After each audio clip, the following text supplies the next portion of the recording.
Hi, guys. It's good to have you here. We were delayed for about 15 minutes because I was trying to get the perfect angle and the sunlight was just giving me a whole lot of issues. But it's good to be here now. So if you are already here, just send me your hi, hello. Tell me where you're joining from. Tell me the program you applied to, the Erasmus program you applied to, and we could just kick off the conversation from there. So if you're just here already, drop your comments, say hi, hello, tell me where you're joining from, program you applied to, and all of that. So it's really good to have you guys here, having people already being selected. So while you're doing that, I'll just continue with the conversation. It's good to have you here, having people selected already. Erasmus Mundus Nigeria, we already have, I think it's almost 10 now, almost 10 scholarship awardees already, almost 10 scholarship awardees. And that is really great. And that's really great. And a whole lot of you have been asked to come for interview. There was even a program that had about 1,200 applications, and out of that 1,200 applications, we had like 250 applicants from Nigeria, and that's great. So for those of you who are just joining, I said, tell us where you're joining from, tell us the program you applied to, and just any other thing, say it, sending hi, hello, and all of that. So maybe I'll just type it in here so that people who are joining would see the comment. So, how are you guys doing? What's the situation at your end and all of that? So, before we kickstart fully, just a little bit of introduction. Introduce yourself, those of you who are online. Introduce yourself.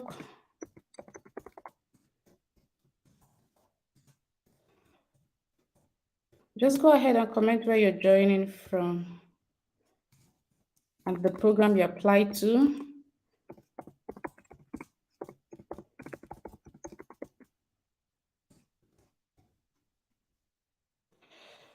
So, it's been a while.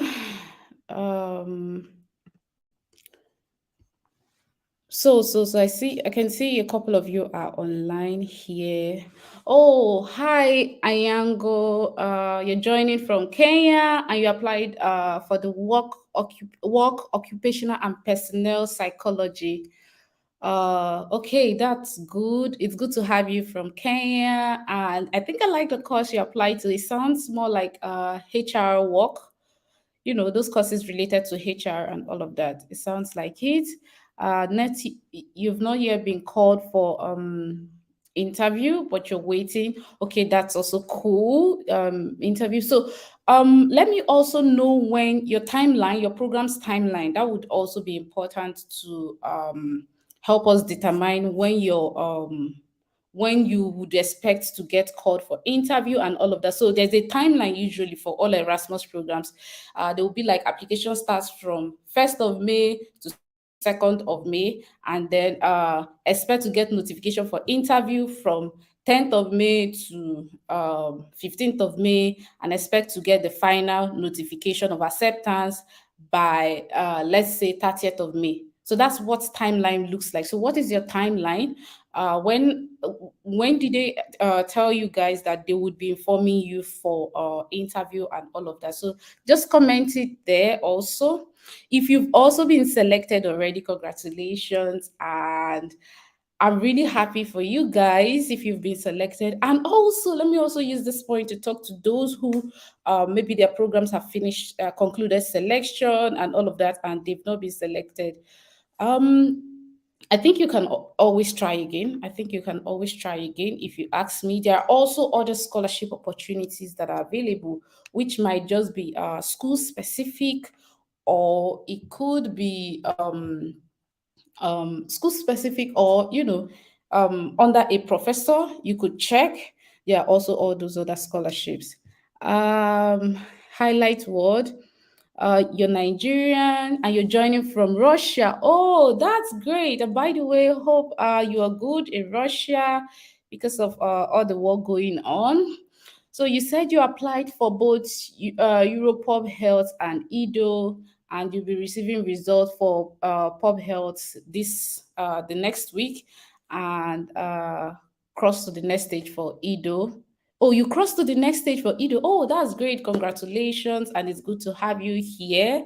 It's good to have you here. So basically, um, okay, yeah, Ayango is saying the course is related to HR. Okay. Uh, you've not seen what the timeline looks like. Um, Okay, and then you saw a post that said interviews would be by end of March. Okay, so probably you should expect to get notifications anytime soon. You should expect to get notifications anytime soon. So that's great. I'm really happy that you guys are crossing over to the next stage, and you guys are really expectant. And that's obviously why I do what I do here. Hello, Nadia. You're joining from Kenya. Also, I applied for IMSIS. That's really great. IMSIS. Oh my gosh, that's really great. I'm wishing you the best. I hope you actually join, because we have really a small percentage for of Africans who have joined so far. I hope you really get it. Like, I'm rooting for you. Um, so basically, we want to give a general idea of what these interviews look like. Because for me, before I got Erasmus, I had never attended an interview. I There was really I think I need to quit my WhatsApp on my desktop. Yeah. So before I got my Erasmus and all of that, I've never attended an interview. And trust me, if my course was one of those ones that they said that would be, having an interview or something like that, trust me, I'm going to freak out, because then I had never attended an interview. I don't even know what it looks like, because I finished from undergraduate studies, went for my National Youth Service, and then from there I started my first master's degree. And it was in between that period that I applied for Erasmus and got it and all of that. So I totally understand for those people who feel, what would the interview look like, what would this, what would that, and all of that. But I will basically be sharing from my experience of having done a couple of interviews here in Europe.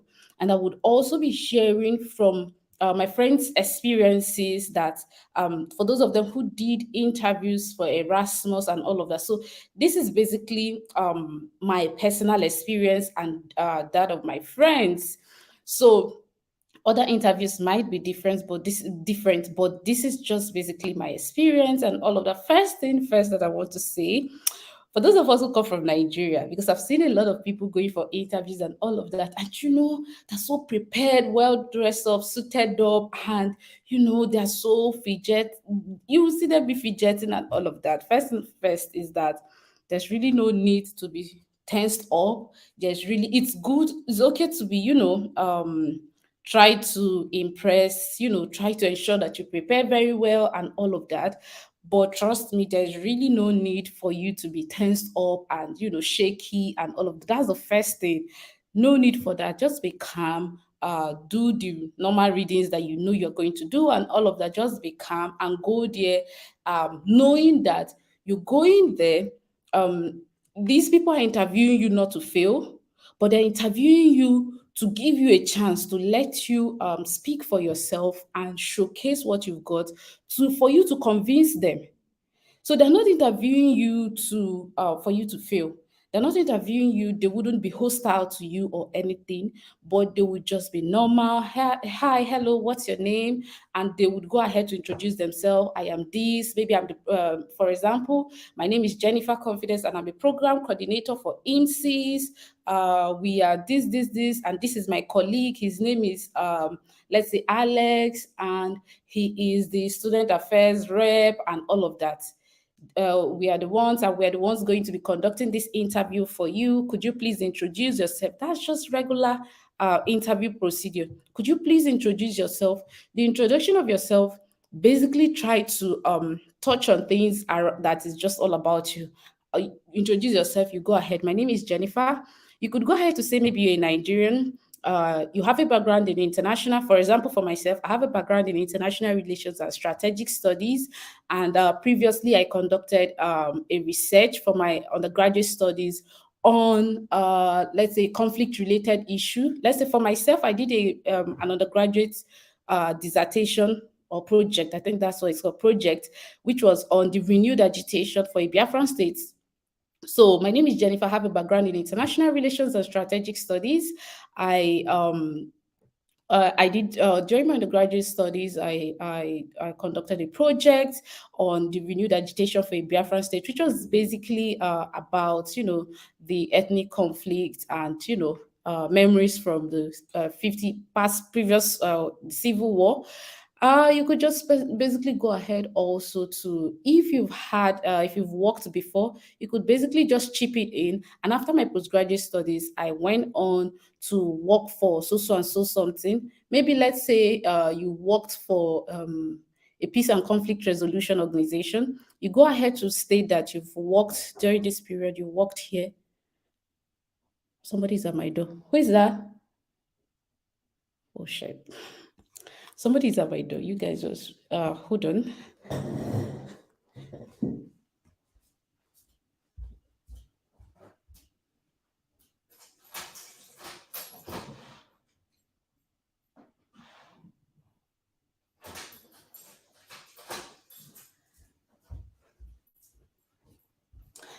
Okay, sorry for keeping you guys. So you just go ahead to state basically where you've worked, and then you go ahead to talk about your research interest. If you've conducted other researches before, you go ahead to talk about your research interest and why you just basically you after talking about your research interest, you can go ahead to talk about how that research interest informed your decision to apply to the program.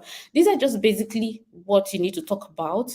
And yeah, if you want to put some sauce and all of that to it, those of you, people that made first class like to carry it on their heads, or those people who got maybe you were the best graduating student during your time and all of that, you could just put that. And you're like, okay, during my undergraduate studies, I was this and that and that. That's just basically try to touch on everything about yourself when they actually introduce yourself. So when you actually introduce yourself, it's not just you saying, my name is Jennifer and I'm from Nigeria. No, try to make it spicy. Just spice some things up and just put, sugar. In Nigeria would be like add Maggi, salt, pepper, sugar, this. Try to make it interesting, and yeah, and you just end it. And there's really no need to, be tensed up. Just go ahead, relax, and just talk. It's just a conversation. There is something I learned when I had my first visa interview, and the guy who was preparing me, because I was always so tensed up, my visa interview for the UK, I was tensed up because that was my first interview ever. That was the first one. And I was so tensed up. And after the preparation, the guy allowed me to be all tensed up and all of that. And then after the preparation, he called me and he said, see, there's no need for you to be tense. You see those people that will be taking your responses and all of that at the visa interview and all of that, the person that will be interviewing you, they're not the people to make the decisions. They are the people that will just, basically put down everything you have said.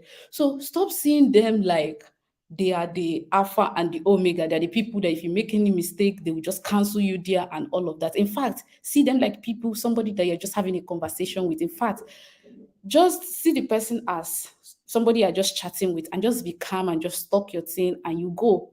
I was like, are you serious? And that word that guy said to me really calmed me down. And when I went for my visa interview, I was just talking, hey, this, that. And then there was a point where Anna said, as a young Nigerian woman, as a young Nigerian lady, yeah, I think that was the line that I used. And the guy stopped and he looked at me. He was like, you're so proud though. I'm like, yeah, of course, I'm a Nigerian, I'm African, so why wouldn't I be proud of Nigeria and all of that? So, anyways, it made me that line that the guy that was preparing me for my interview gave to me. It made me calm, and then I realized that actually, there's really no need for me to be tense. It's just for you to have a conversation. Go there. In Nigeria, they would say, know your onions. That's like know the cocoa. When you know the cocoa, there's no need to be tensed up. Just go there and do your thing and just introduce yourself. So that's just basically it about introducing yourself, so that you won't just go there and you just say introduce yourself, and introduce yourself, you just say your name only. Introduce yourself and I would be like, my name is Jennifer and I'm from Nigeria. Nah, it doesn't make sense. You need to spice things up and all of that. So Yeah, basically that is that for the introduction.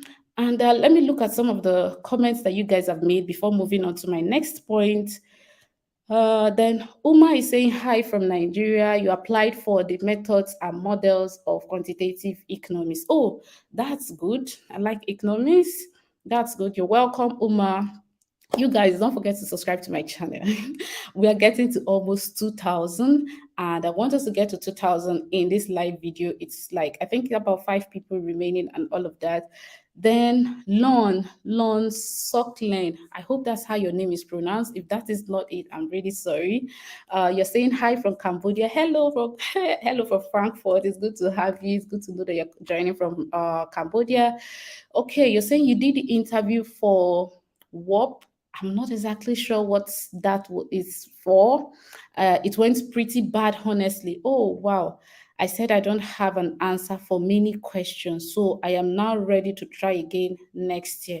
Oh, I'm really sorry for your experience, Lon. Oh my God, I'm really sorry for your experience. And yeah, it's good to know that you are ready to try again for next year. So at least you have an idea of what the interview looks like, and you would go ahead to prepare better for next year. Then Ayango is saying that you checked for work and the interviews are from January to this, and you did the first interview and you're waiting for the second and the last. Wow. So they even have second and last interview. That's a lot for that work. Oh my God. I wish you guys success to scale throughout all these. Oh, uh, wow. But then learn if they've not yet communicated to you about the outcome of the interview yet, still have hope. It will be great, still have hope, and yeah. So anyways, guys, so we'll move on to the next, which is about your SOP. Now, the next point I want to talk about is your SOP, your motivation letter, your cover letter, whatever you call it. That's the next point I want to talk about. So, yes, you've gotten to the interview. Yes, you've submitted your SOP and all of that. Yes. But keep it in mind that a whole lot of the questions they would be asking you would also be based on what you've written your SOP. They will be asking you some questions which will be based on what you've written in your SOP, because they've read your SOP, they've marked out some points, maybe about you, maybe about the undergraduate studies you did, maybe about the research interest you said you have, and all of that. They've taken those points down and they're just waiting for you to come, and then they will ask you, expect to get questions from your SOP that you have submitted. And that is why before you go to any interview, I know you are the person that wrote your SOP by yourself. I know that you sat down, you crafted it, you did this, you wrote it very well and submitted, and they loved your SOP, and that's why they called you for an interview. I know all that, but it's always important to go back to your SOP, sit down, read your SOP, read it line in between lines, understand some of the comments you've made there. You researched on the renewed, like for me, I researched on the renewed agitation for a Biafran state. Okay, go back to it. I'll go back to it. I'll check out what my findings were. What were some of the steps I adopted in, conducting this research? What did I find at the end of that undergraduate undergraduate project? Because the person interviewing you might be somebody who has an interest in what you've already researched in, or maybe the person is even researching in similar something. And the person might be intrigued by what you said you researched on. Oh, the person even researched on Biafra. Oh my God, I'm even, writing a work, an article on the issue of Nigeria and Biafra. That's interesting. So she actually did a research on Biafra. That's good. So when I come in now and then I didn't go and read back what I've written in my SOP, I didn't identify some of those findings. And now I come for the interview, they're asking, oh, so you did a research on Biafra? I'm like, yeah, they'll be like, oh, that's good. So which then they might ask me a question, oh, so which states are those states that are considered part of Biafra and all of that? And then I start cracking my head. And then they'll be like, okay, so what did your research find? What was the outcome of it and all of that? And then I'll start saying things that I'll just start mumbling and things like that. So it becomes weird and all of that. So you need to go back and read your SOP. What did you write in it? You said you did this, you researched this. Okay, what was the outcome of the research you did? You need to know them. Some of those comments that you made and all of that. So let's say you said you headed a team, or you were part of the team who were among those people who reconciled, maybe there was a conflict, and then the National Assembly asked some people to go and carry out the peace reconciliation process and all of that. And then you are among them, and there has been a publication. Maybe you have written that there was a publication, or the person is even researching on that concept and has identified that there was a policy document on it. And now you've stated that you were among them. And let's say you were among them and they wrote that policy document and all of that, or their findings of that conflict.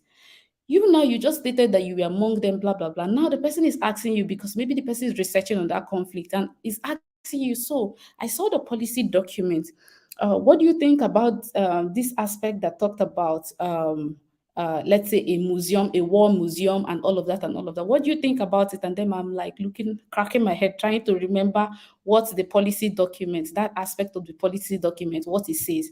And I'm cracking my head. Like, it wouldn't be funny. So that's why we're saying go back to your SOP, read it very well, understand in between line what you've written, how it's possible questions that might be posed to you from your SOP. Understand every single bit of it, and it's really important. So that is that for the SOP. That is that for the SOP. And let's look at okay, so we'll move on now to the next point that I have.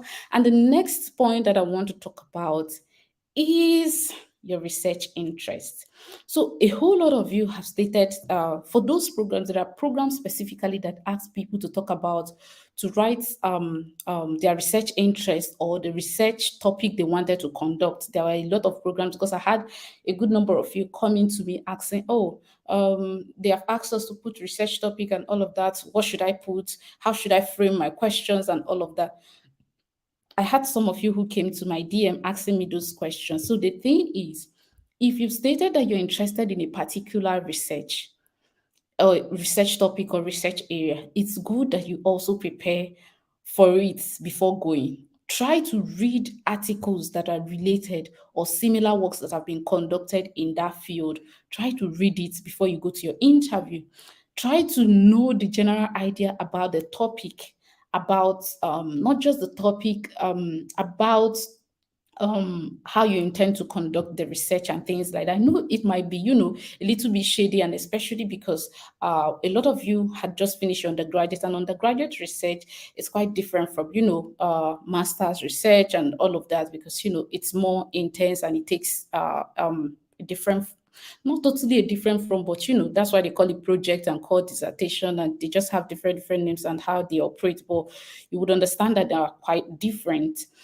So I think it's important you understand it, and you try to also find out, have a knowledge of other works that have been done, which you can look at and see how they've carried it out. So now, let's say, for example, I want to carry out a research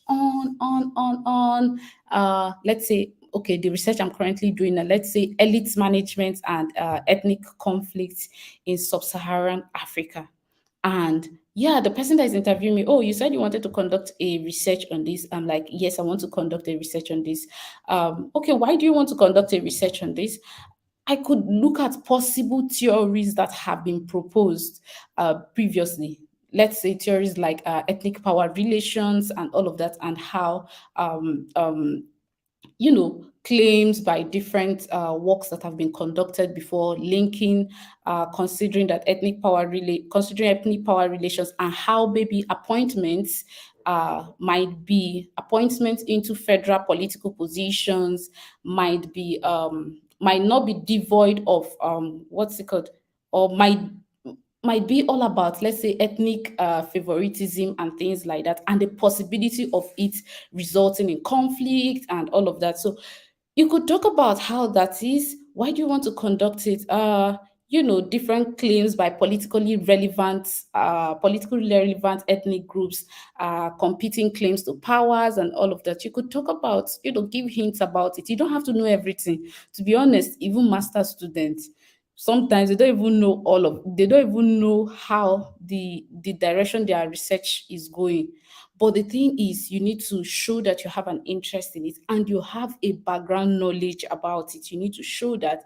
It's as simple as that. Read other works, be able to say one or two things. You don't have to know it all. It's research. Like, that's why even PhD candidates have supervisors, because if it is that easy, maybe supervision would have just ended with masters. So you don't have to know it all. And a lot of you just finished undergraduate and you want to proceed into master. So it's okay for you not to know all, but it's always good and advisable that you have a background knowledge, read one or two things about it, know people who have conducted a work in it, a work that has already been done, and try to identify maybe the gap in it and things. You don't have to know it all, but it's good to always show your interest in it and all of that.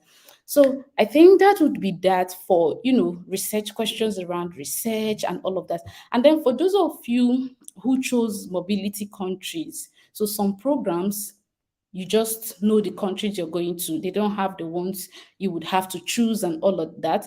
But other programs also, they have numerous countries where you have to choose from. And so sometimes they might ask you, okay, so out of all these countries, why are you choosing this one as your second mobility? Because I think global, if people know it, the global local markets and global is it no local creativity, something like, I don't sure I know, I've forgotten, but global market and local creativity, I think that's what it's called. Yeah, global markets and local creativity, I think that's what it's called. Anyways, so I think in their second semester they have like 7 countries or so where students have to choose from. So now if you're brought in for an interview for programs like that, programs that have 7 countries, because they want to know, now, why are you choosing these countries? Why are these countries of interest to you? Why did you choose this mobility and all of that? So it's important. For those of you who saw some of my videos and all of that, where I talked about writing an SOP, I made mention that it's important that when you choose these your mobility countries, it's important you defend why you chose it. It's important you give reasons why you chose it. So if you're choosing a mobility country and you don't give a reason in your SOP, it's just blank there. But if you didn't give a reason and you scale through the interview, now they would want to know, why did you choose, let's say, for example, why did you choose Dublin? Like for me, I had an option of Dublin or Trento. Trento is in Italy. So I had that option. So now, if I had an interview, there would be a question of, okay, so why did you choose Dublin? Now I'd have to explain. I'll have to say, okay, this is why I chose it. This is because of this, because of that, and all of that. So these could be questions that you should expect from your mobility country. So for me now, because I was always interested in the course politics of the United Nations is one of the courses that we took, and it was only offered for Dublin. So I was always interested in understanding the politics of the United Nations, especially as it intersects with peace and security. I've always been interested in it, and it was just Dublin that was offering the course. So if I was asked during that period, one of the reasons I would give is because of this course, politics of the United Nations. That would be one of the reasons that I would give. And now they'll be like, okay, politics of the United, why are you so much interested in politics of the United Nations? So you see, questions will be leading to questions. I'll be like, okay, so um one of my claims could be trying to understand or analyze or whatever, or being able to understand, evaluate, or whatever grammar I want to use, evaluate Africa's quest to become a permanent member of the United Nations Security Council. So I have an interest in that area. That could be one of my claims.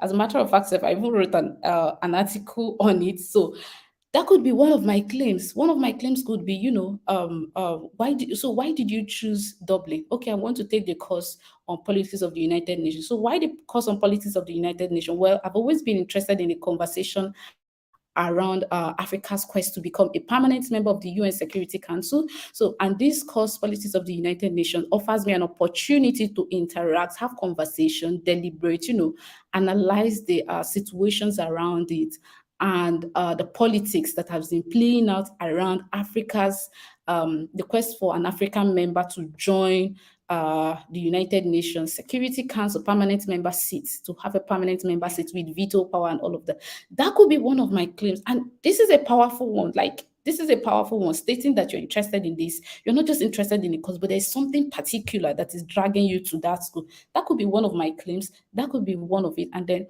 the second one, I could talk about, maybe, let's say, for example, they have a center, a research center there, which I am, like, let's say I'm interested in.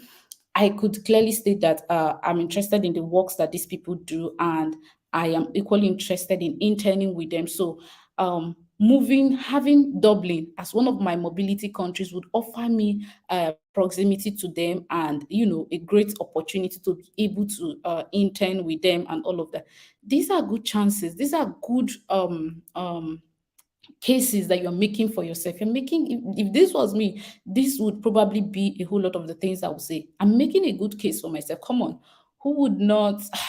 Yes, I want to intern with these people. I want to do this. I like the course politics of the UN, and I'm particularly interested in this conversation that this course would bring about, and all of that and all of that. Come on, who would not want to? That's a good what's it called, Sef? That's a good claim. That's a good reason for me to choose that mobility. So yes, yes, yes, that would be that. And then if you guys have questions, just drop them. I would, before I move on again, I will just look at some of the comments that you guys have made to ensure that we I respond to all your questions and all of that. Okay. So Nadia is asking, how long did it take for you to get the scholarship results after being accepted in the program? Okay, so scholarship acceptance is always different from admission, which is getting accepted into the program. So for me, I can't remember when I got my scholarship. My okay, I think I got my admission 3 weeks after. I got my admissions 3 weeks after application. I got my admission. I think, I'm sure, 3 weeks. So after getting that admission, then I was still in my previous masters. I remember that time I would just, and I didn't tell anybody I applied for it, until, apart from one of my friend who was always encouraging me. He's a medical doctor, Dr. Ben, who was always encouraging me, yeah, you need to apply this, that. Jennifer, you belong at the world stage and all of that. Dr. Ben used to hype me that year. So apart from him, so I told him, okay, I applied and I've gotten my admission 3 weeks. So 3 weeks after application would be, because I finally sent him my application, I think early January or so. So 3 weeks would be end of January. End of January, that was 2020, end of January. And then I got my acceptance 3rd of April. So 3rd of April, that's the difference. So January to April. So you can just calculate it. So that's just a time difference from when I got admission and when I got my what's it called? When I got admission and when I got the scholarship. That's just the time difference, because I was one of those people who applied last, because I don't know, I was just there. So that's how long it took. Then Joseph is saying, Joseph from Nigeria. Hi, Joseph. You applied for AMAS. I think AMAS should be the African Masters, African Studies, and all of that. Yeah, I think it's it. So yeah, that's good. That's another course I wanted to apply to, but my coconut head did not let me. That's another course I wanted to apply to. AMAS and Globed. Globed should be Global Education. No, no. I don't think it's Global Education Policy is GLOPED. I think, yeah, I think it's P. Yeah, so Globed, I forgot what Globed means. And you're saying not invited yet, but interested. I'm wishing you the very best. Like, you, all my YouTube subscribers, like, I'm wishing you guys the very best, because if you guys win, we are all winning here. Like, we're all winning, because you guys are the reason why I dragged myself to the front of this camera and all of that. So I would really be happy to see a whole lot of you getting the scholarship, because it's really important to me. It's really important to me. Then Nuance, I hope that's how your name is pronounced. If that is not, I'm really sorry. Nuance is asking, how long did the interview session last? So the interview session lasts, I think it just depends. Some programs, maybe 10 minutes, 15 minutes, 30 minutes, just depends. So I think different programs with their time limit and all of that. But the thing is, the most important thing is maximizing your conversation with them, not the time limits and all of that. Don't There's really no need to be bothered about the time limit. Just maximize your conversation with them. Just be a happy, jolly fellow. Um, Maximize your opportunities, smile, be calm, and all of that. Maximize the time you're giving. Don't bother about how long it is or how short it is. Edu Edu Nenu. Hope that's how your name is pronounced. If not, I'm sorry. Edu Nenu. Hello. When will they announce the results? Keep up the good work. Thank you. When will they announce the results? The results, some have been announced already, some are currently are releasing, some would not release. I know my program will not release until April. So all of them, they have different timelines. So go and check your program and understand the timeline. Go and check. All Erasmus programs have timelines. You see when they will say notification, they will notify you for the scholarship notification is so and so time. So just go ahead and check it out. They have their different timeline. Highlight Word is asking, did you apply to the school and Erasmus as well? So highlight, the thing is, Erasmus application is one application. It's not like programs like scholarships like Chevney, because for Chevney you have to apply for the program separately and apply for Chevney scholarship separately, apply to the school separate, apply for scholarship separate. No, Erasmus is just one application. Just send it in. The admission people would evaluate you independently. The scholarship would also evaluate you independently, but it's just the same application. So yeah. Then highlight what they say. Don't worry. You'll come and share the good news with me. Please do, please do, please do. I can't wait, you guys. Anyanwu Ifeanyi is saying, please, Jennifer, I saw management as one of the undergraduate courses for INSIS. Does this include accounting? See, the thing is, IMSIS is they say interdisciplinary and multidisciplinary. It has different things. So go ahead and apply. Like, it accepts people from all backgrounds, basically, like almost all background. I have a colleague who is from computer science. Yeah, we do cyber security and all of that. Yeah, I have people from different backgrounds, different backgrounds. So go ahead and apply. You are coming from accounting. The major thing is being able to make your point and stating that, okay, this is why you're applying, and always trying to show how accounting would be relevant in the area of security, in the area of intelligence, in the area of strategic studies and all of that. Try to show it and all of that. Thank you, say. Then I always asking Jennifer, please, what will you say can guarantee one a scholarship for IMSIS? Okay. I think we basically passed that stage, but let me just still chip in something.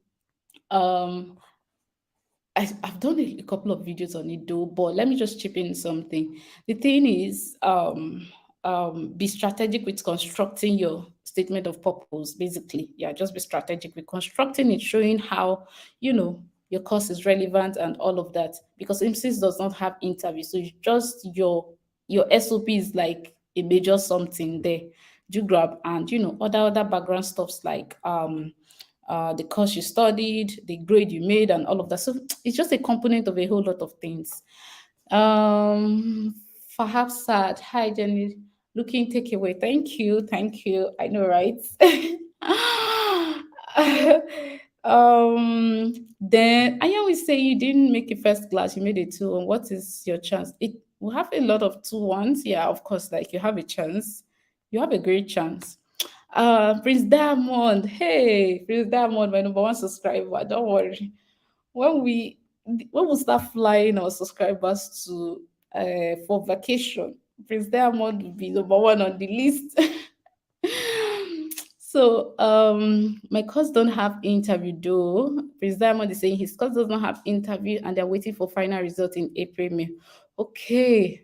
I'm wishing you the very, very, very, very best, and God, like I can't wait for you guys to get accepted into these programs. Wishing you guys the very, very best. Prince Diamond, I'm wishing you the best. April, May. So we'll keep praying for you guys. We'll keep hoping and all of that. Congratulations. Like, see, for you to submit and get admission, that means you submitted something good. Then for you to now proceed to interview, ha, that means you did great. So just forget, eh? Then Glory Damien is saying, hi Jennifer, does every course necessarily require an interview? No, I didn't do an interview myself.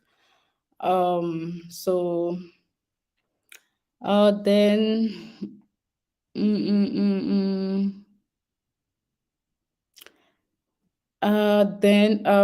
Anyan is asking, you understand that IMSI's mobility is this, other countries, yeah. Which of these countries will be offering one a postgraduate work permit? All of them, Anyan. Then, do you think the Russian-Ukraine war will increase the intake of IMSI students? Hey, so we're discussing Russia-Ukraine war here now. Okay, so um the thing is, I don't think it will possibly increase intake. Do you know why? Do you know why? The thing is, there's a budget. Do you grab? There's a budget of um there's a budget, and there's a number of students they must pick. And the number of students they must pick is I think it's 23. I think it's 23 for scholarship, not for admission. So now they stick to that.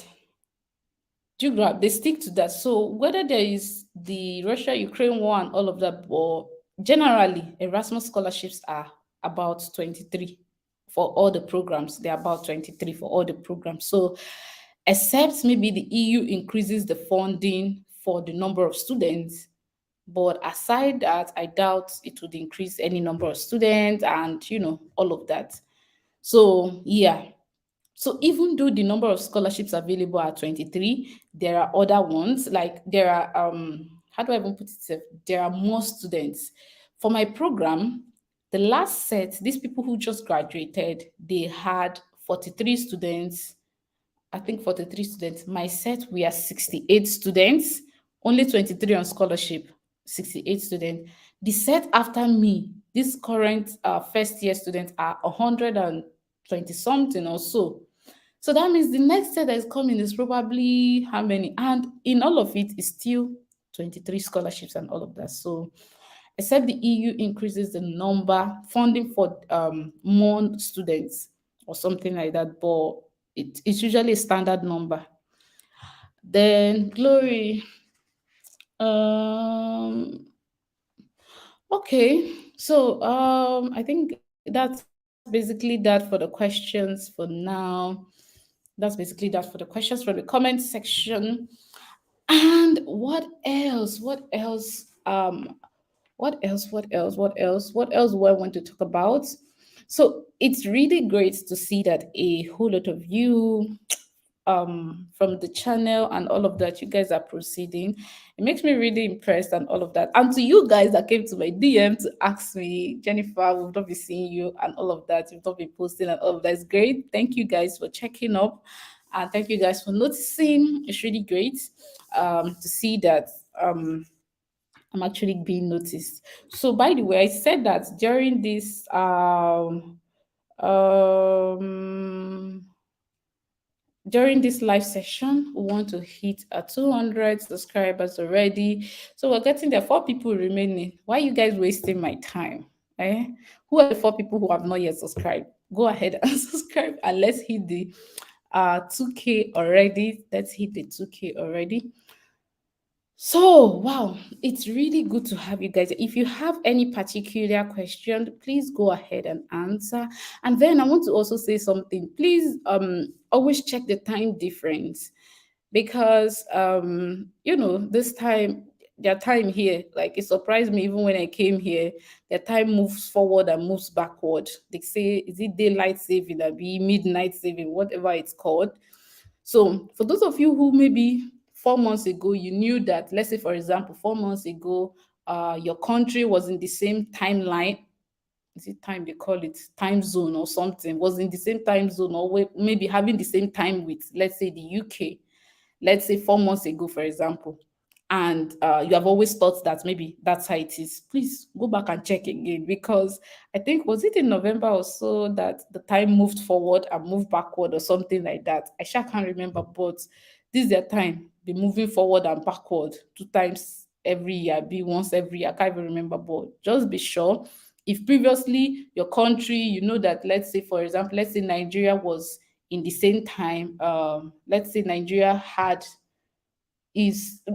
was in the same time zone or having the same time with the UK, you should go and still check now, because something is used to do this their time, used to move forward and backward. So still just check so that you won't miss your interview based on previous knowledge you had about the time and all of that. Please be very careful about that. It will be good so that you don't just miss your time. um I would also advise, which I've also done in my previous videos, I would also, why am I getting emails, work emails this morning?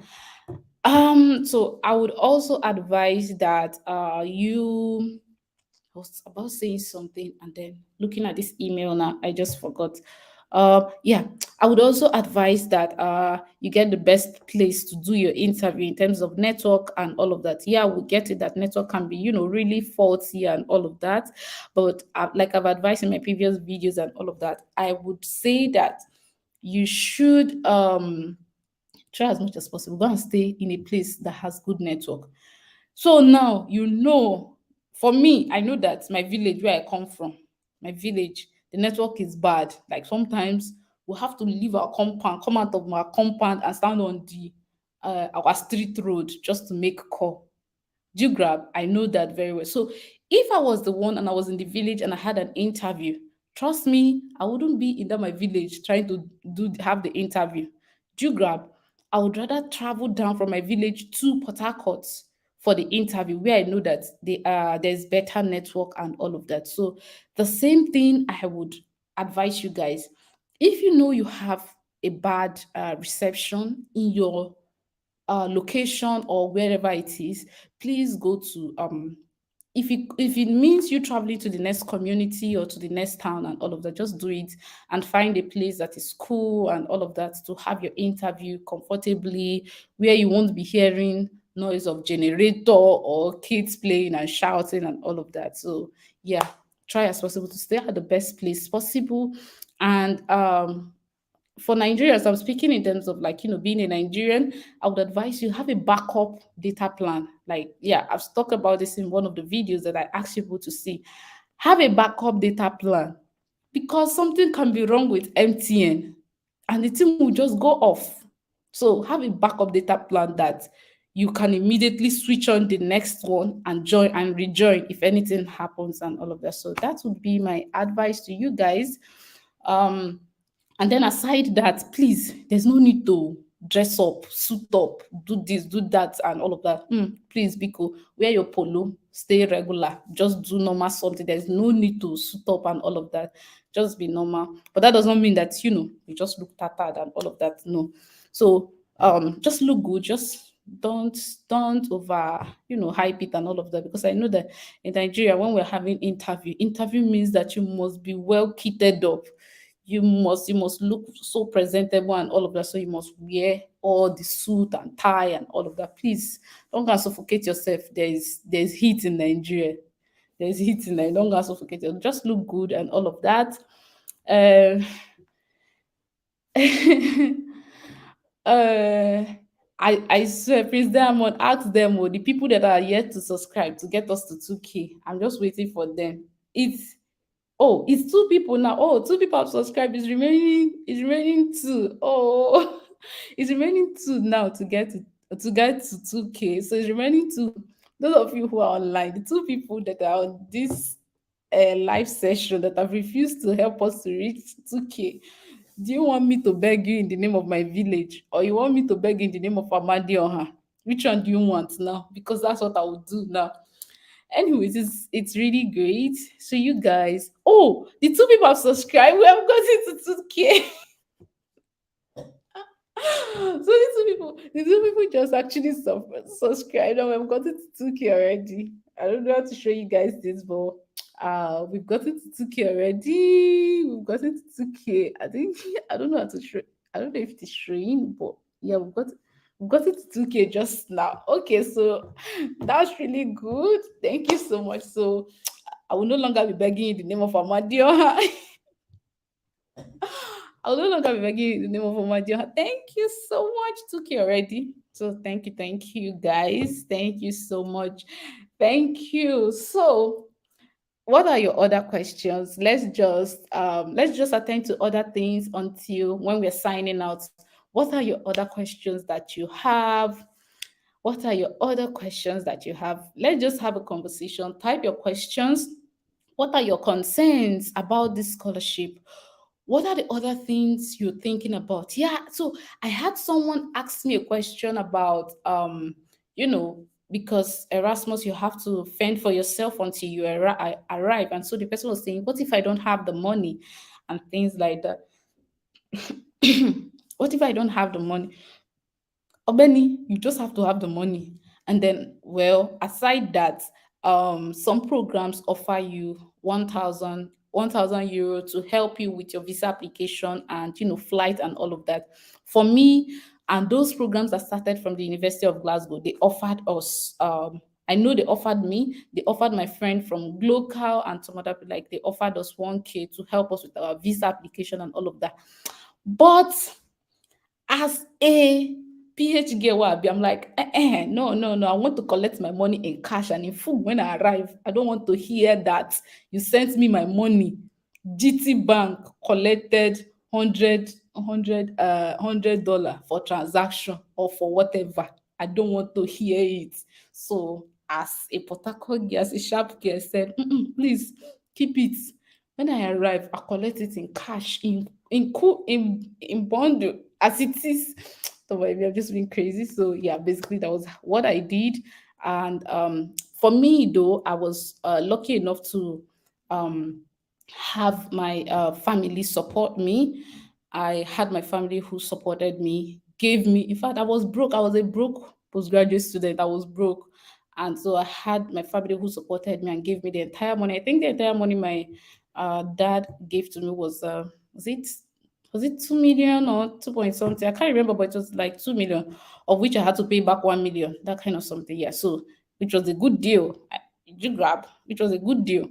So yeah, I that was how I did mine and all of that. So I understand that a whole lot of you might not have that money and all of that. So, but if you have a chance that your program is offering you it's offering you the opportunity to give you the 1K, you can take it. If you don't have it, I think it's important that if you know people already, especially people you know personally, who are on Erasmus, or people you have become connected to and all of that, you might probably reach out to them. If you have cousins, uncles abroad or something, if you have land to sell, you can sell. Do you grab? So, but anyways, this is just me. I'm not a financial advisor. Anyways, so okay, so let's attend to some of the questions. Okay, someone is asking, Jennifer, please, can you clarify this installation cost stuff changing? Emma?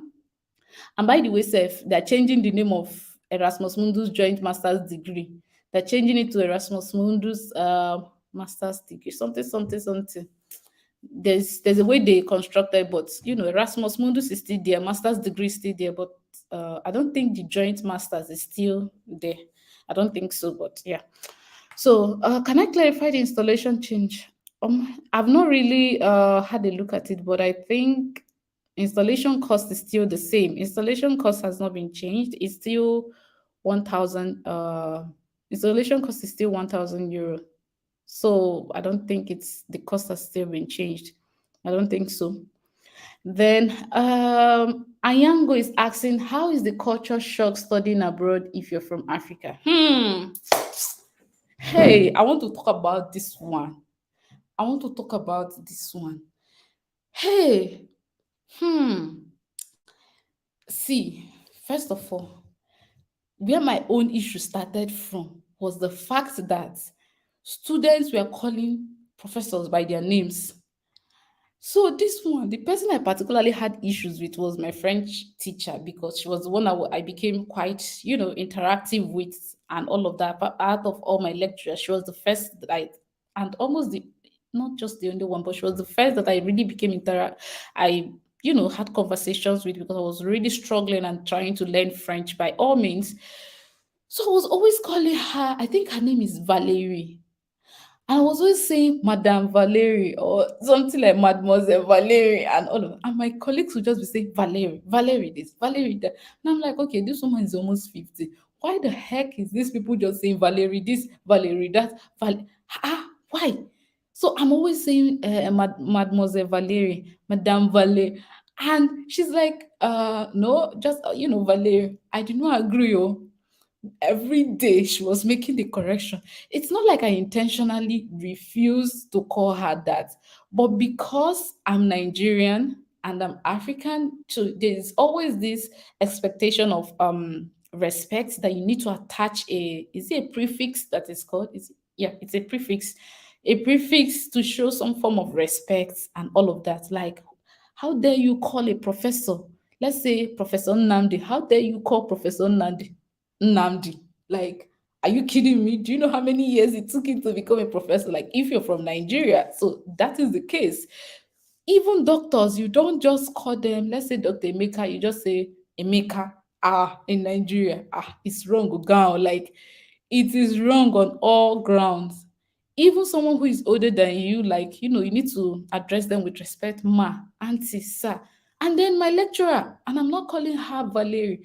So it was not intentional, but almost throughout all the classes, she was correcting me because I would be like, Madam Valerie. She said, no, just, Valerie. I was okay, Valerie. I want to ask question. I will still repeat Madame Valerie. Like it became constant. I tried so much to stop calling her the Valerie, but it was a struggle because this is something I have grown all my life. And somebody's now out of the blues somewhere. Somebody's now telling me I should not say madam. So it was always feeling like a disrespect for me to just say Madame Valerie, to just say Valerie. So it was a struggle every time. And anytime I called her Madame Valerie, it was not intentional. It just came out of, something that we are all used to. So it became a huge struggle. And then, what else? What else? Hey, another culture shock is the fact that students will organize and go and tell the lecturer or the committee, academic committee team that they don't like how a lecturer is teaching them, or they don't like this, they don't like that, and they will still come back to the class again with the lecturer after reporting maybe the lecturer saying this. I was, hey, Chimo, these people want to put me into trouble in this Erasmus that I came. As in, I was like, are you guys kidding me? So, they were just, maybe something happened or they don't like how a lecturer is teaching. They will just go and, tell the course rep this, and the course reps will go and maybe report or, have conversations, say, we don't like how you're teaching us like this, do that. I'm like, hey, now wow, this one is truly the customer is always right. This one is truly the customer is always right. So yeah, those were part of the culture shock. Then other things, culture shock that's probably not related to hey, another thing too about academics in terms of culture shock is that you let's say you are given an essay to write and all of that, you can plan out your work, what you want to write, and then you ask your lecturer, this is how I plan on writing this thing. What do you think about this? Or could you help me review this? This is my plan to answer this question and all of that. And they're happy to help.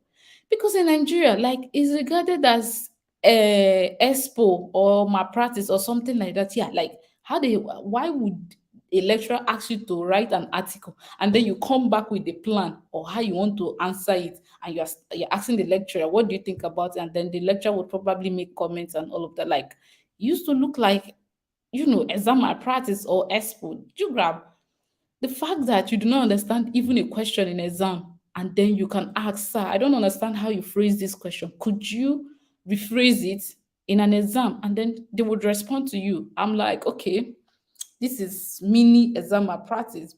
And that is based on coming from Nigeria. But over here, it was like normal. Do you grab? I mean, I'm like, Shey this is not exam malpractice that they used to tell us in Nigeria. Like if they give you question in Nigeria and you don't understand the question, it's your business. They're going to tell you that understanding the question is part of the exam. And I'm like, oh wow, okay, I didn't know this. So sure you could have told me that we are supposed to ask questions. So me coming from Nigeria was always having issues with this thing. So I was always missing out on marks, exam marks and things like that because me, I'm struggling to understand something.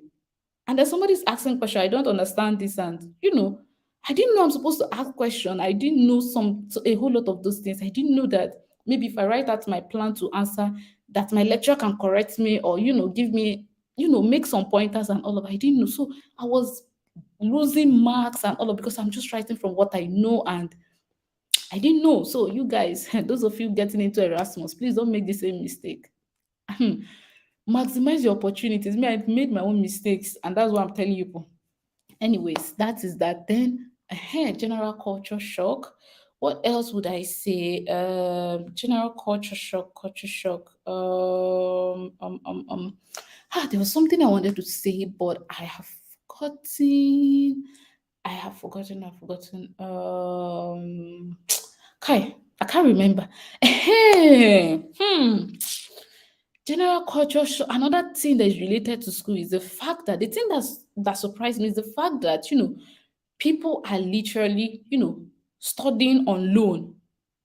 Somebody has studied undergraduate, masters, and probably maybe PhD, and they are on loan.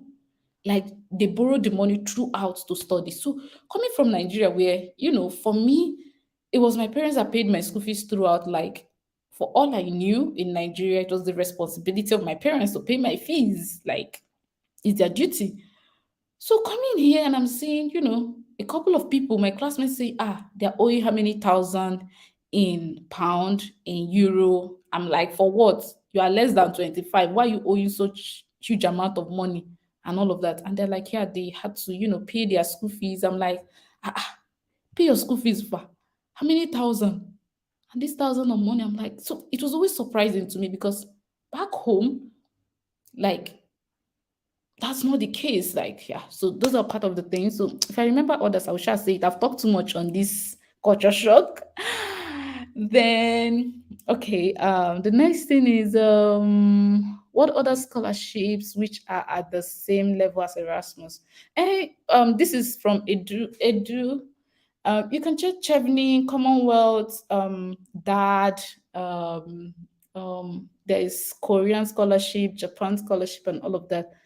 Um, then someone is asking Luina Alves. I hope that's how your name is pronounced. If not, I'm sorry. Luina is asking, do they have student housing?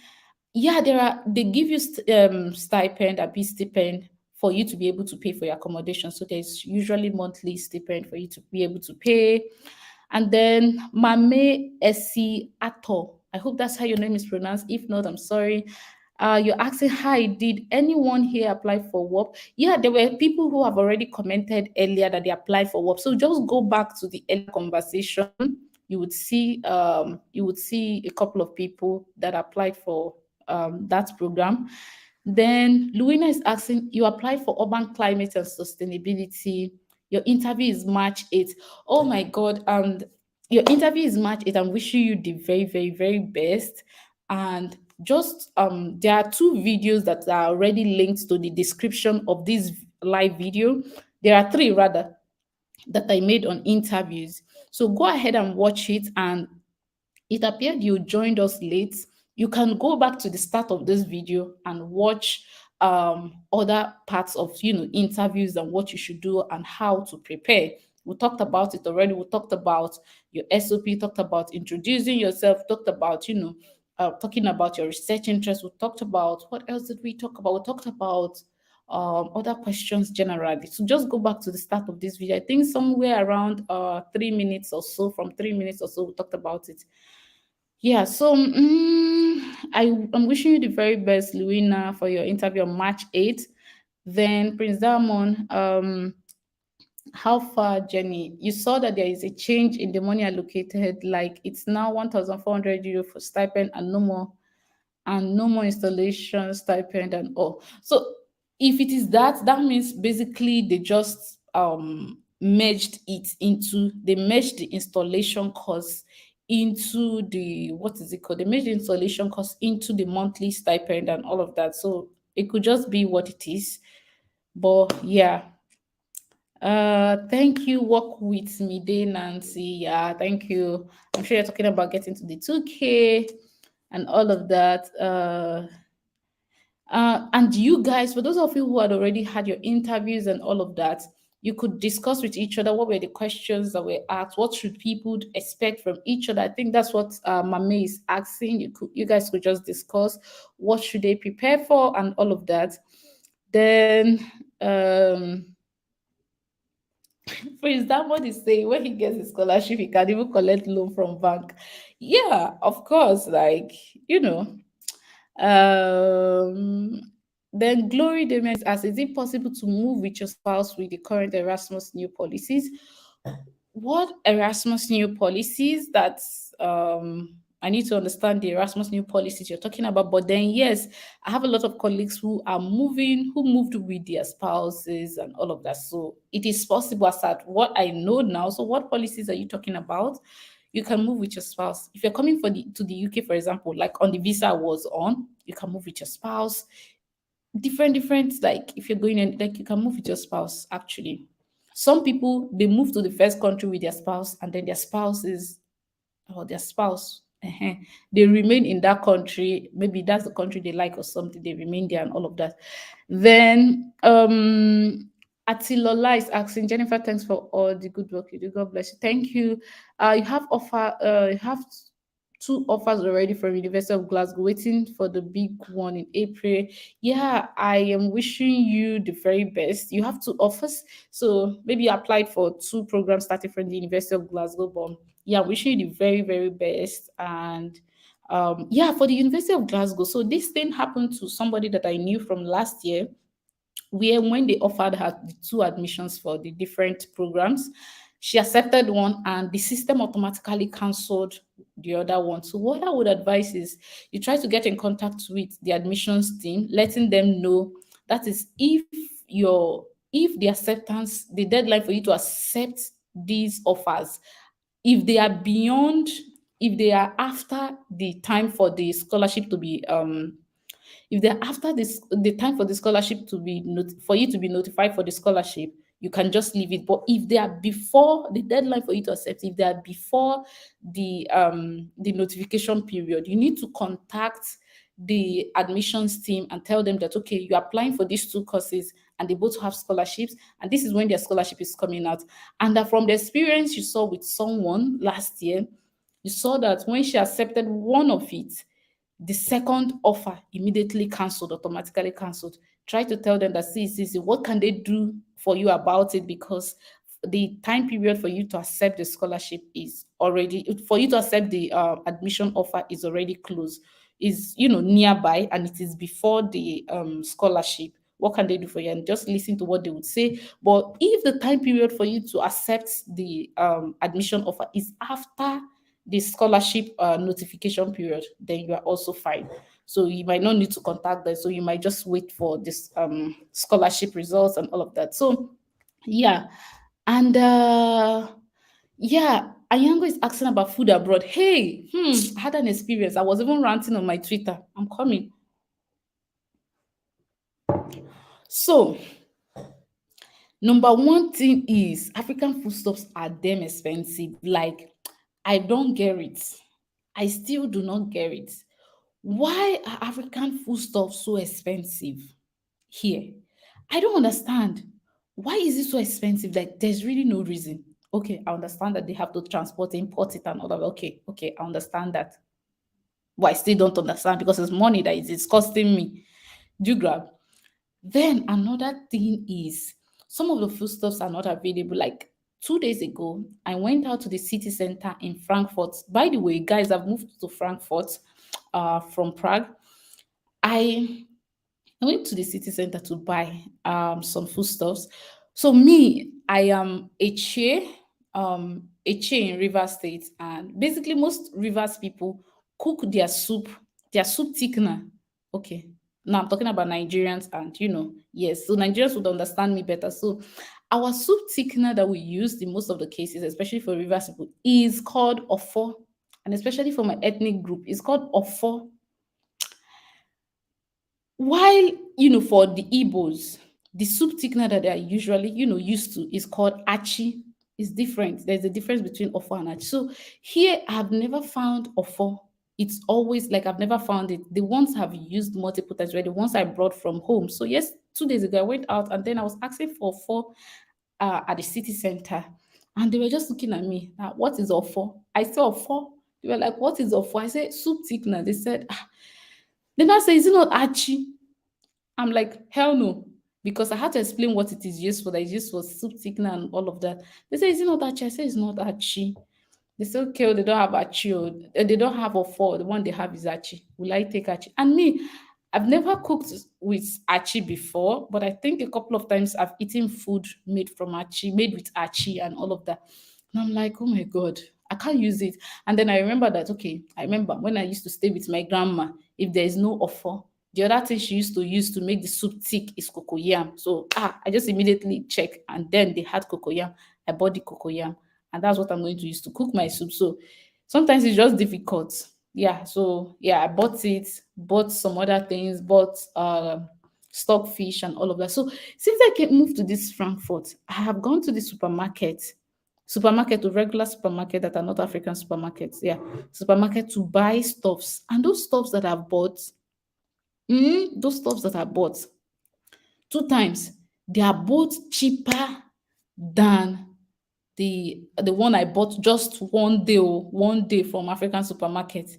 What I bought from African supermarket was more than times two of the two, like the price actually, the price was more than times two of the cost of the 2 times I've gone shopping in regular supermarket. And the funny thing is that all the things I bought that day from the city center was inside my school bag, and yet my school bag was not filled. It was just something small. And I'm like, hey, this is how I've just be spending money because I want to eat African soup. But anyways, I can't stay without Gary and all of that. So Gary and soup, I have to always eat it.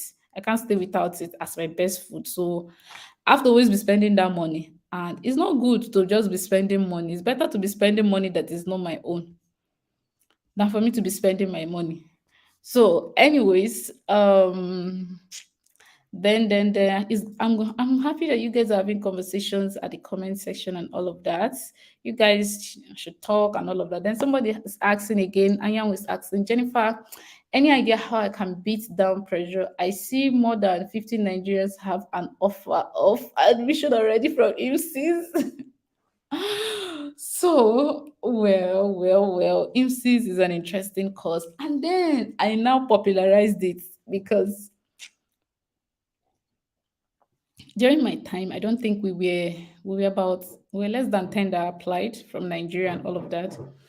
At least from the people that I had conversations with and the people that reached out to me. But hmm, more than 50 people have I'm sorry, but you have already submitted, and now you have to go to the mountain. You have to start doing prayer and fasting.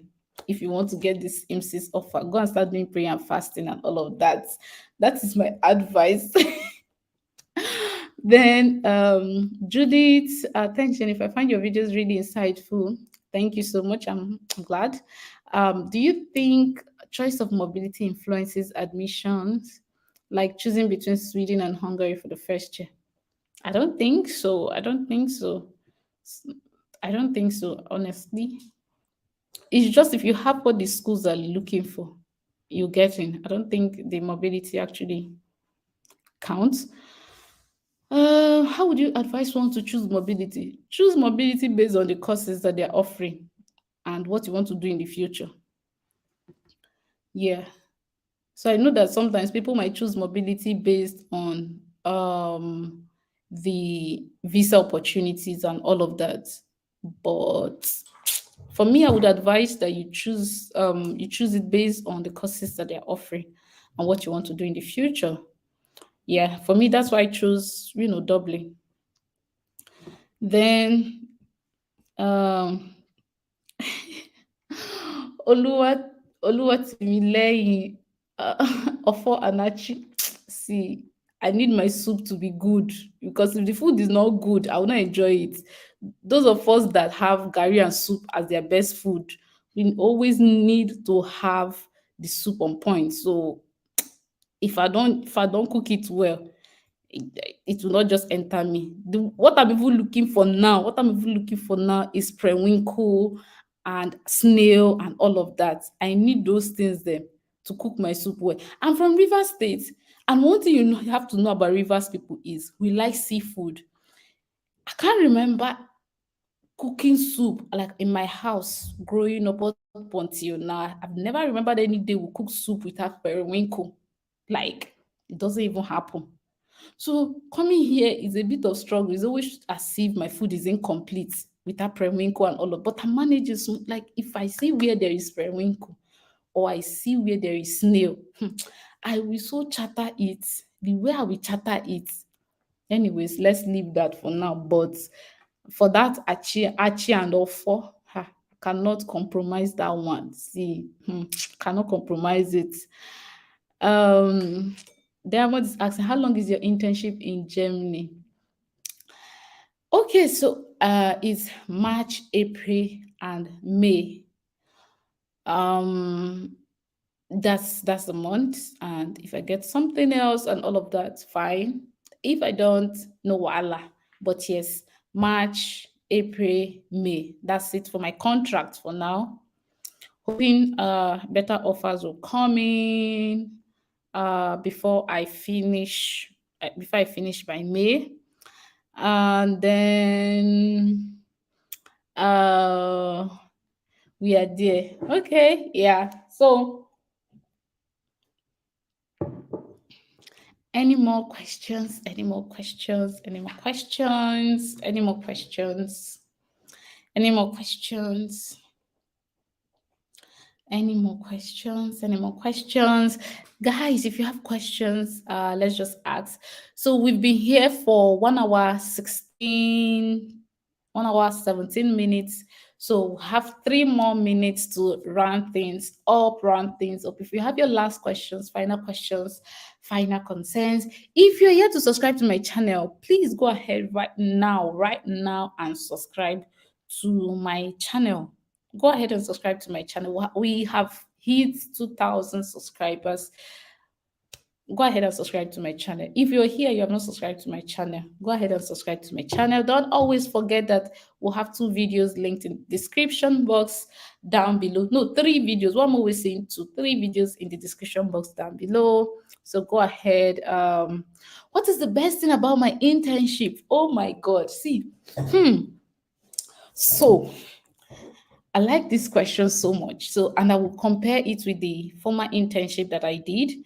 My previous internship was with Peace Research Center Prague, PRCP, Peace Research Center Prague, and I am currently here now with Peace Research Institute Frankfurt. The best thing about my internship, the previous internship which I did in Prague, the best thing was my supervisor, the project coordinator, his relationship generally with me as an intern, and the relationship he exposed that the research center had. Like having, as my first internship and all of that, like I was expecting all the gym so serious, and Camille was really chill, like, okay, what did you do, the jokes and all of that. And then we were always often having lunch. Would go out during lunchtime, which was 12 or 12:30. We'll go out, would all have lunch, would have conversation, just gist and talk, and just something outside the full work and all of that. So there was always this conversation while we're working and all of that. There's always an opportunity to have other conversations aside work, real life conversation, go for lunch like almost every time, and we'll have conversations with other team members also. And the the center was really receptive and fine and cool and chill and all of that. And then this new internship too that I'm doing, this new place that I am, that's the same thing. I'm beginning to see this my new boss. Like from the first time we had a an interview, which was this time last year. That was when we had the interview and sorted out everything. Like since 1 year I've had this contract. um he was really chill in the interview. So what's in, hey, this, that. He was really chill. I was noticed. This guy must be really, really chill and all of that. I was like, okay, okay, he's really chill. And then when I met him finally, all the introductions, he took me around, showed me different places and all of that. He was really kind and showed me things. And then it took me out also for lunch. And usually, this the two internships that I did, usually the first lunch is always on them. Like they're like, okay, don't worry, this first lunch, I'm taking you out on lunch. You're coming with me, it's on me. And I'm like, okay, thank you, and all of that. So um he also feels really chilled, like the way I was with my previous boss, and the way everything went, and the way he was really chill, having conversation about the work.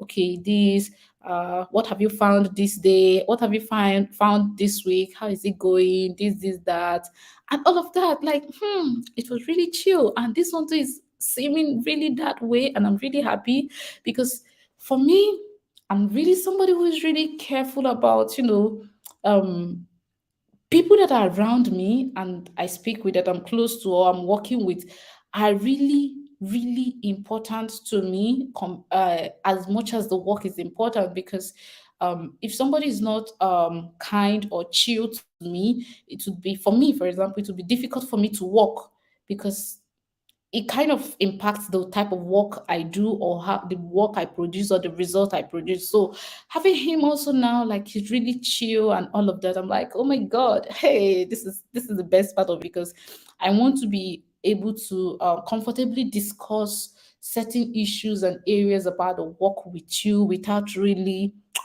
being bothered. Am I saying the right thing? Am I talking rubbish and all of that? So if you're somebody who is always listening, okay, okay, okay, what about this? What about this? And I'm able to, keep on expressing myself. It makes me feels welcomed. It makes me feel okay. My idea, my knowledge is really welcomed and all of that. And oh my God, it was really cool and all of that. So if you read, that's just the best part of it. Aside that the work is interesting to me, but hey, this type of environment and relationship is one of the things I really cherish in any place that I work or I want to work and things like that. So that's the best thing. I know I've really talked plenty, plenty, plenty. Um, so Mars being as smart is asking hi. Okay, saying hi from Pakistan. Hello from Frankfurt, Germany.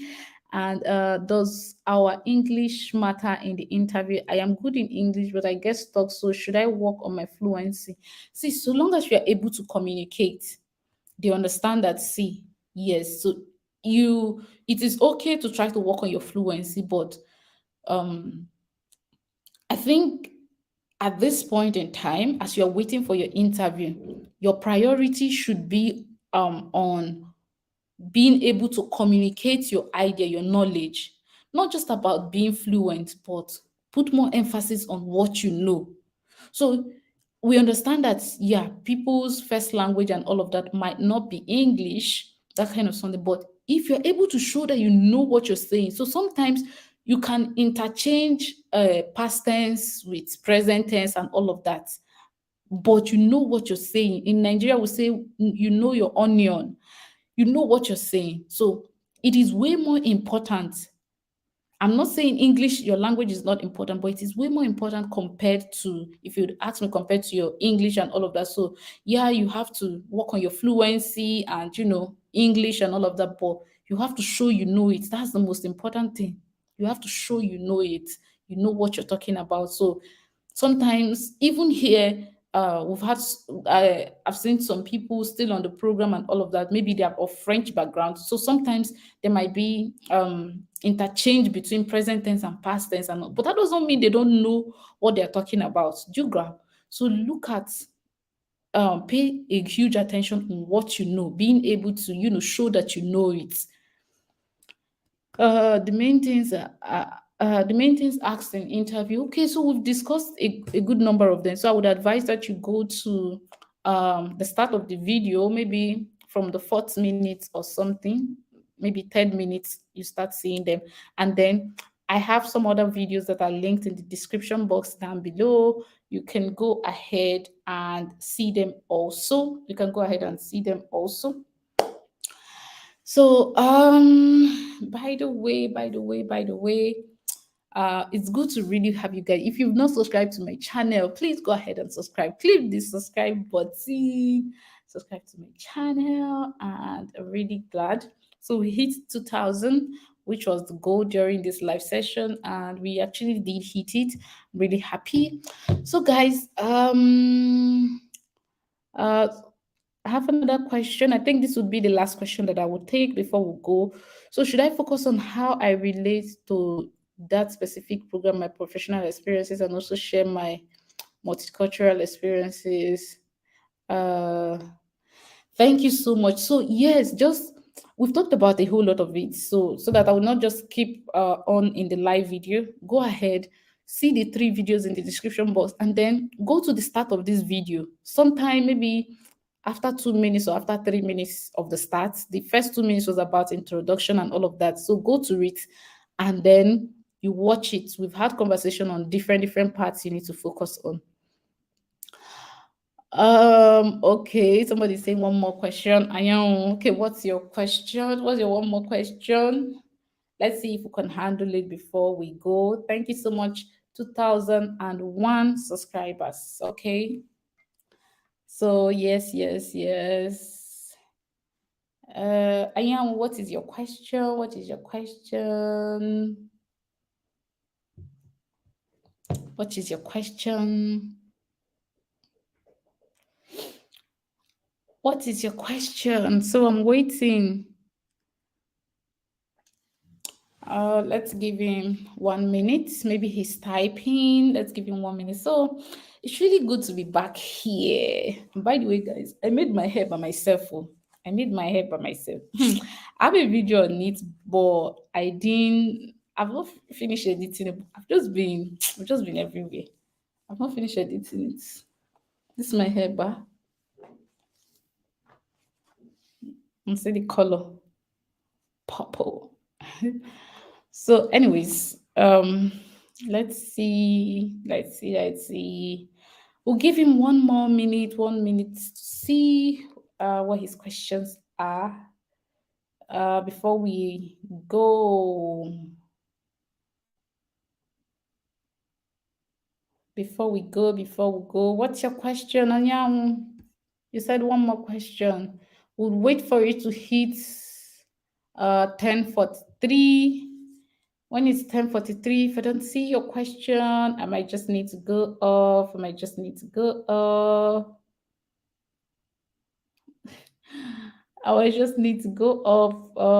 So it's good to have you guys. Thank you for the 1K subscribers. And my friends are teasing me on WhatsApp. That's what I'm looking at.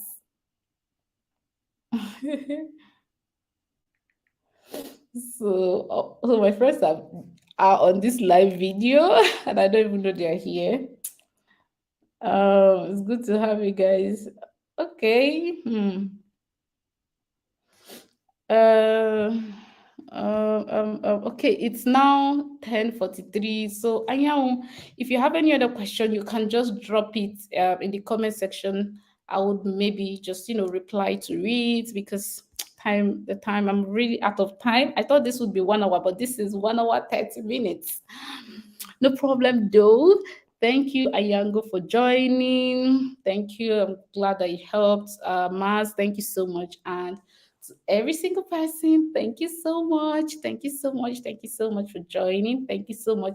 So, apart from that, you guys that are students or that are writing or SOPs or even schoolwork or your office work, I have a link to Grammarly in the description box, so you can go ahead and download Grammarly to use it to check to ensure that you write effectively, like you write well, check plagiarism and a whole lot of that. use Grammarly. It's in the description box down below. You can download it using my link. So when you download it, they pay me. Grammarly pays me some token. As a matter of fact, I received my first payment. When was it? 3 days ago or 4 days ago? I can't really like remember, but I received my first payment and it was cool cash. Yes, it was cool cash. So please download it in the comment section, in the description box. The link is also there. Thank you so much. And guys, I would see you in my next video. And see, anytime I am so tired of uploading videos and all of that, I will just be doing live videos. Uh, Hey, this question, would you advise I leave a job of 500K for Erasmus Mundus Scholarship if I get the offer? Hey, this question, please, we'll address it in a video that I would upload, because if I start talking about this, we're going to stay here today, but I would address your question. So thank you guys so much, and I'll see you guys next time. Thank you. Bye. Subscribe to my channel, please. Subscribe. Bye. So, yeah.